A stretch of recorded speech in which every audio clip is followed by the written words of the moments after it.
What if life could regulate the temperature of an entire planet, not through intelligence or cooperation, but simply by competing to survive? On this imaginary world, there are only two kinds of life: black daisies and white daisies. Yet together, they can resist changes in their star, stabilize their climate, and then, at a critical threshold, suddenly collapse. This is Daisyworld. Daisyworld was introduced by Andrew Watson and James Lovelock in a 1983 paper titled Biological Homeostasis of the Global Environment: The Parable of Daisyworld.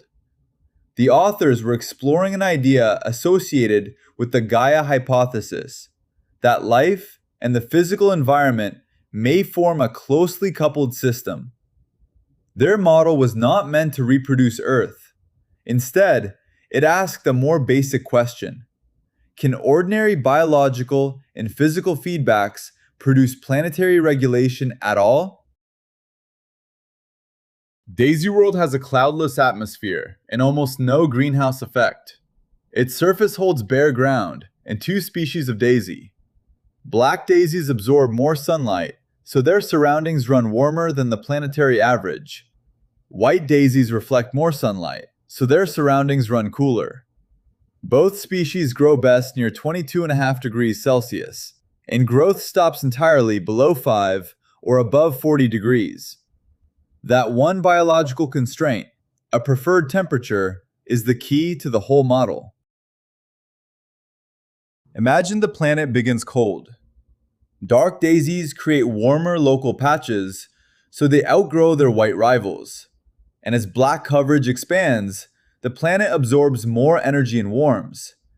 When the star brightens, the advantage flips. Reflective white daisies keep their surroundings cooler, and as they spread, planetary albedo rises and more sunlight is turned away. The biosphere changes composition in a way that opposes the forcing. The mathematics fits in 4 short steps. Each daisy population changes according to its area, its growth rate, the fertile ground available, and a constant death rate. Growth is a nonlinear function of local temperature, peaking at the optimum and falling to 0 on either side.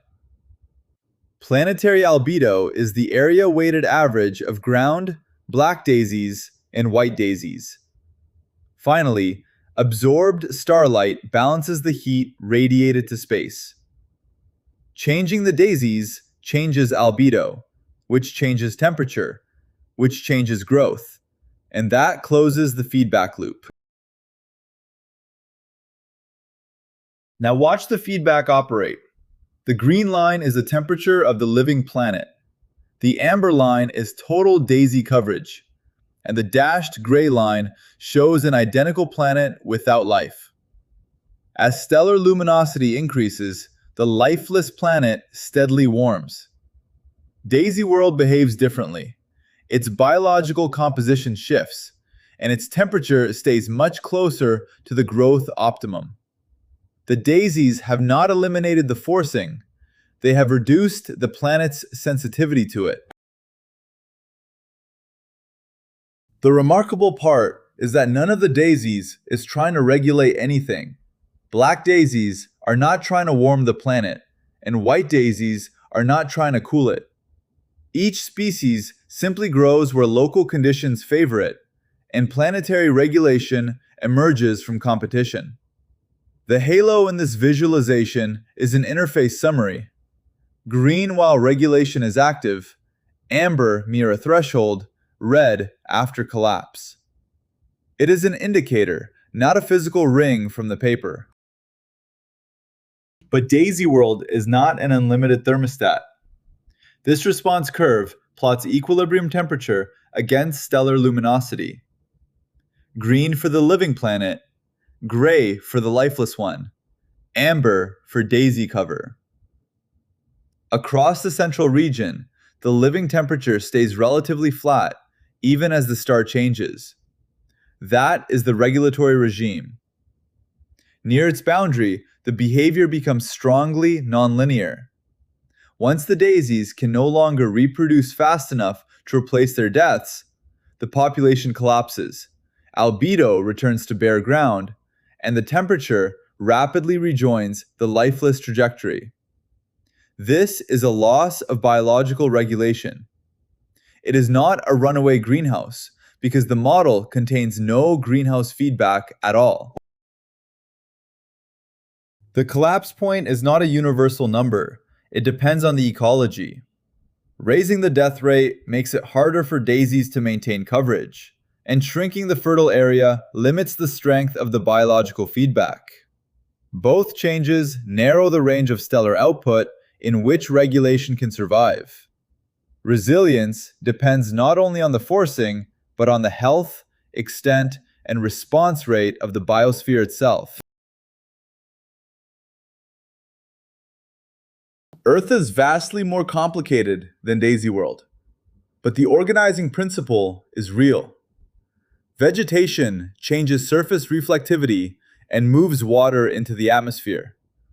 Plankton and forests exchange carbon dioxide with the air. Microbes shape methane in soils, and biological particles may even seed clouds. Climate, in turn, controls where those organisms can live and how fast they work. Modern Earth system models treat climate, oceans, land, chemistry, and life as one interacting system. Daisyworld does not show that Earth's biosphere will cancel human-caused climate change. Real feedbacks can oppose warming, but they can also amplify it. Forest loss, wildfire, thawing permafrost, and weakened carbon sinks all push in the wrong direction. Rate matters too. The original experiments changed the stars slowly enough for ecology to keep up. Rapid forcing can outrun migration and adaptation. A planet that regulated past changes is not guaranteed to regulate every future disturbance. Daisyworld's enduring lesson is not that Earth behaves like a garden of black and white flowers. Its lesson is that life and environment form a coupled system, that feedback can emerge from competition, and that this feedback can create stability, but only over a limited range. Below this video, you can open the interactive model yourself. Change the star, raise the death rate, shrink the fertile land, and find where regulation survives and where it fails.